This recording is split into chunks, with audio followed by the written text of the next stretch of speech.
Saudara Anda kembali menyaksikan Breaking News Kompas TV bersama saya Renata Panggalo. Iran tegas menyatakan menolak rencana rute pelayaran selatan melalui Selat Hormuz. Wakil Menlu Iran, Kazim Garibabadi, menyatakan Iran tidak akan mengakui rute selatan, bahkan untuk 1 jam pun. Iran dan Oman saat ini tengah membahas pengaturan jalur pelayaran yang aman melalui Selat Hormuz. Garibabadi bilang jika rute yang Iran usulkan tidak diterima, maka Iran tidak akan menerima formula lain. Iran juga tidak akan menerima misi internasional yang dipimpin Prancis dan Inggris untuk membersihkan ranjau dari Selat Hormuz. این مذاکراتی که داره با عمان انجام میشه اینها در عین بسته بودن تنگه داره انجام میشه. پس ببینید جمهوری اسلامی چششو در واقع اینطوریه که بسته باشه بگه حالا از مسیر جنوب رد شن. نه، اصرار عمان و حتی طرفای دیگر که با ما در تماسن برخی میانجا میگن آقا حداقل خب از این مسیر برن تا شما تفاهمات رو انجام بدید. به هیچ وجه ما حتی 1 ساعت مسیر جنوب رو به رسمیت نمیشناسیم. Bergabungnya Arab Saudi dalam melawan Iran bersama Amerika Serikat memperluas dampak perang Iran. Berikut analisis Wibawanto Nugroho Widodo, pakar geopolitik dan keamanan nasional sekaligus Ketua Bidang Kebijakan Luar Negeri DPP IKA Lemhanas RI. Coba pahami cara berperangnya superpower ya, dalam hal ini Amerika. Kita melihat dari 4 dokumen penting yang dimiliki oleh Amerika sebagai negara. Yang pertama adalah strategi keamanan nasional Amerika Serikat. Yang kedua adalah bicara mengenai national defense strateginya Amerika Serikat. Yang ketiga national military strategi dan national intelligence strategi. Jadi situ dijelaskan bagaimana kenapa Amerika itu berperang untuk mempertahankan stabilitas global. Order yang tercipta selama ini yang harus dikoreksi dengan cara-cara yang gradual gitu maksudnya. Dari perspektif Amerika ya. Dan bagaimana Amerika itu merajut instrumen of national power militer sebagai kekuatan utama pertahanan nasional dengan instrumen kekuatan nasional lainnya, baik itu informasi, intelijen, ekonomi, intelijen, finansial, dan juga melibatkan yang namanya koalisi, itu poinnya tuh. Jadi di sini pengerahan angkatan darat, angkatan laut, marines, kekuatan darat, laut, udara, cyber, dan juga space, itu harus dikawinkan dengan aliansi gitu. Nah, ini yang disebut dengan yang namanya perang koalisi. Nah, yang sekarang terjadi di Timur Tengah ini beralih dari yang namanya perang konvensional negara lawan negara, state to state atau invasi satu negara di Iran menjadi yang namanya network centric regional konflik. Jadi konflik regional yang menggunakan fokus jaringan-jaringan. Nah, kenapa? Jadi kekuatan Amerika itu juga langsung bergantung dengan aliansinya, itu baik itu NATO, baik itu juga Israel sebagai forward strategic partner di Timur Tengah karena keunggulan militer, teknologi, dan juga letak geografinya, dan juga negara-negara grup country council termasuk Arab Saudi yang merupakan regional aktor utama, regional partner yang utama. Mas Wiba, artinya ketika Arab Saudi melakukan serangan ke Irak untuk dalam tanda kutip menghabisi milisi pro-Iran ini, Arab Saudi masuk ke eskalasi perang Iran? Ya, jadi Arab Saudi kenapa masuk? Itu pertanyaan Mbak, bagus. Pertama, karena Iran sudah melakukan serangan ke Arab Saudi. Yang diserang itu adalah infrastruktur ekonominya gitu. Nah, jadi ini merupakan economic warfare bagi Arab Saudi, dan Arab Saudi sudah melihat ini sebagai ancaman yang eksistensial.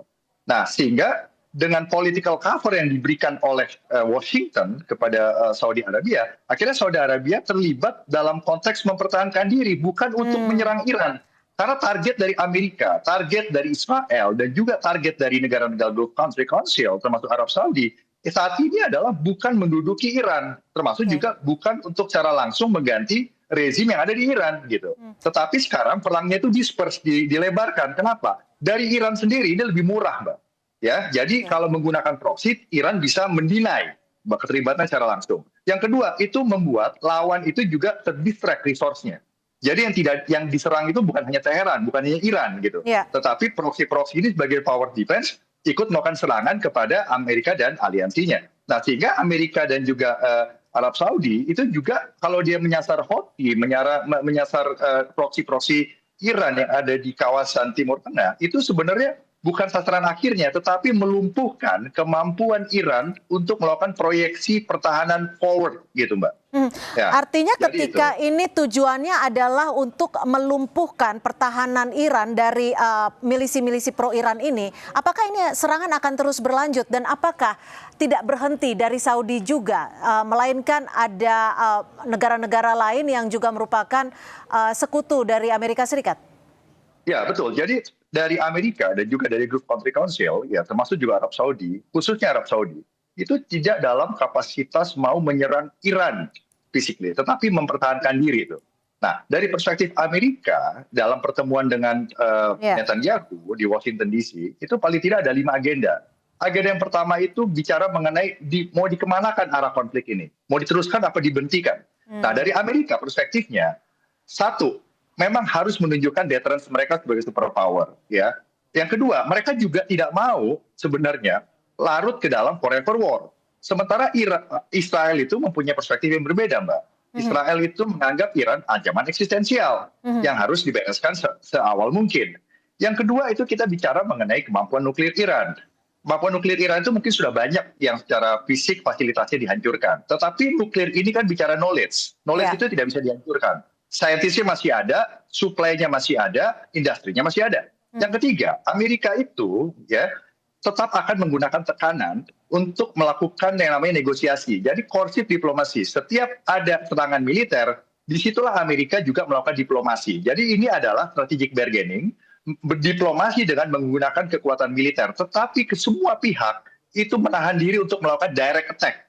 Nah, jadi yang digunakan adalah proxy itu. Dan ini bicara juga mengenai perebutan struktur dan arsitektur regional security complex yang ada di Timur Tengah mau dibentuk ulang seperti apa gitu loh. Baik itu strukturnya, baik itu aturannya, baik itu institusinya, normanya, tata kelolanya, balance of power-nya. Ini semua menjadi perebutan. Jadi mereka semua sebenarnya menahan diri, Mbak, dengan manage escalation.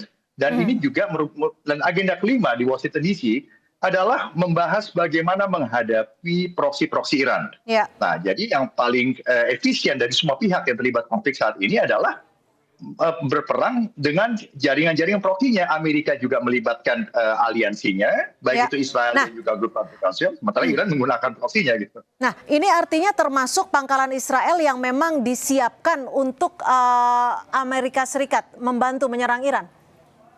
Ya, jadi kan Amerika itu kan mempunyai 2 jenis partner di Timur Tengah, strategic partner. Yang pertama adalah regional partner yang utama, yaitu adalah negara Gulf Country Council yang menyediakan akses pelabuhan, akses udara, ya, akses ke darat, ya. Dan juga yang namanya forward strategic partner, itu Israel, yang unggul secara teknologi dan militer, unggul secara intelligence, ya. Sehingga Amerika itu mempunyai basis intelligence yang cukup kuat. Mereka menerapkan cara-cara peperangan dengan metode C6ISR yang saya sering sampaikan.